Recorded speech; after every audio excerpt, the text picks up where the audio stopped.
দুইটা কাজে টাকা বেশি হয় এবং হায়াতে বরকত আসে। এই দুইটি কাজ যদি আপনি করতে পারেন, আল্লাহ পাক রব্বুল আলামিন আপনাকে সম্পদশালী বানিয়ে দিবেন, হালালভাবে আপনি ধনী হতে পারবেন এবং আল্লাহ তাআলা আপনার হায়াতের ভিতরে বরকত দিবেন যদি আপনি দুইটি কাজ করতে পারেন। নবীজি সাল্লাল্লাহু আলাইহি ওয়াসাল্লাম জানিয়ে দিয়েছেন, বুখারী শরীফের হাদিস নাম্বার 1, এক নাম্বার হচ্ছে আত্মীয়তার সম্পর্ক বজায় রাখা। আপনি আপনার সকল আত্মীয়তার সাথে ভালো সম্পর্ক রাখবেন। নবীজি সাল্লাল্লাহু আলাইহি ওয়াসাল্লাম জানিয়ে দিয়েছেন, সিলমান কতাক ওয়াফু আম্মান জলামাক। যদি কোনো আত্মীয় তোমার সাথে সম্পর্ক ছিন্ন করতে চায়, তুমি সম্পর্ক জড়িয়ে দাও। ওয়াফু আম্মান জলামাক, কেউ যদি তোমার উপরে জুলুম করে, তুমি তাকে ক্ষমা করে দাও। সুতরাং নবীজি সাল্লাল্লাহু আলাইহি ওয়াসাল্লাম সুন্দর শিক্ষা দিয়েছেন যে মানুষের সাথে সুন্দর ব্যবহার করতে হবে।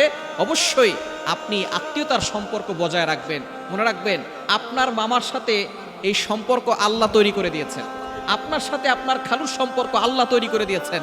আপনার সাথে আপনার মামার সম্পর্ক, খালুর সম্পর্ক, দাদার সম্পর্ক, দাদির সম্পর্ক, নানার সম্পর্ক, নানির সম্পর্ক সব আল্লাহ তৈরি করে দিয়েছেন। সুতরাং আপনি ছিন্ন করতে যাবেন না। ছিন্ন করলে আল্লাহ তাআলা রাগান্বিত হয়ে যাবেন। হ্যাঁ, আপনার আত্মীয় স্বজন যদি আপনাকে কষ্ট দেয়, আঘাত করে, আপনি দূর থেকে হলেও তাদেরকে খেয়াল রাখবেন, তাদের খোঁজ খবর নেবেন, আপনার দায়িত্ব আদায় হয়ে যাবে। এই কাজটা যদি আপনি করতে পারেন, আত্মীয়তার সম্পর্ক বজায় রাখতে পারেন, নবীজি সাল্লাল্লাহু আলাইহি সাল্লাম জানিয়ে দিয়েছেন তার সম্পদ বেড়ে যাবে, হালালভাবে ধনী হবে এবং তার হায়াতের ভিতরে আল্লাহ তাআলা বরকত দান করবে। সুতরাং বুদ্ধিমান ওই ব্যক্তি আত্মীয় স্বজন তার সাথে খারাপ ব্যবহার করলেও সে আত্মীয়তার সাথে সম্পর্ক বজায় রাখে। কেননা এই একটা আমল করার দ্বারা আল্লাহ তাআলা তার হায়াত বাড়িয়ে দিবেন, তার সম্পদে বরকত দান করবেন। এজন্য এক নাম্বার কাজ হচ্ছে আত্মীয়তার সম্পর্ক বজায় রাখা। এবং দ্বিতীয় নাম্বার কাজ হচ্ছে সবসময় অজু অবস্থায় থাকা। নবীজি সাল্লাল্লাহু আলাইহি সাল্লাম জানিয়ে দিয়েছেন, যে ব্যক্তি অজু অবস্থায় থাকে, আল্লাহ পাক রব্বুল আলামিন তার সাথে একজন ফেরেশতা নিযুক্ত করে দেন। সে তার জন্য রহমতের দোয়া করতে থাকে এবং আল্লাহ পাক রব্বুল আলামিন তাকে সম্পদের ব্যবস্থা করে দেন। এবং অজু অবস্থায় মারা গেলে আল্লাহ পাক রব্বুল আলামিন আপনাকে শহীদের মর্যাদা দান করবেন। এজন্য সবসময় অজু অবস্থায় থাকার চেষ্টা করবেন। কেননা কোন সময় আপনি মারা যান, আমি আপনি কে কখন কোথায় মারা যাব কেউ আমরা জানি না। আমাদের সকলকে চলে যেতে হবে।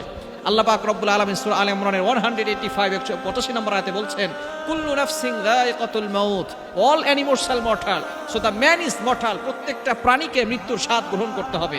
আমাকে আপনাকে সকলকে চলে যেতে হবে। The most sorting thing in our life is death and the most আনসার্টিং thing in our life is time of death. আমাদের জীবনের সবচেয়ে বড় সুনিশ্চিত বিষয়ের নাম হচ্ছে মরণ। আমরা যে মরে যাবো এটা সুনিশ্চিত, তবে কবে, কখন, কোথায় মারা যাবো এটা অনিশ্চিত। তবে আমাদের সকলকে চলে যেতে হবে। এজন্য আসুন আমরা সবসময় দুইটা কাজ করব।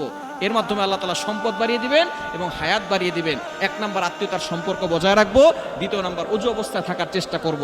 আল্লাহ তাআলা আমাদের সকলকে এই দুইটা আমল করার তৌফিক দান করে।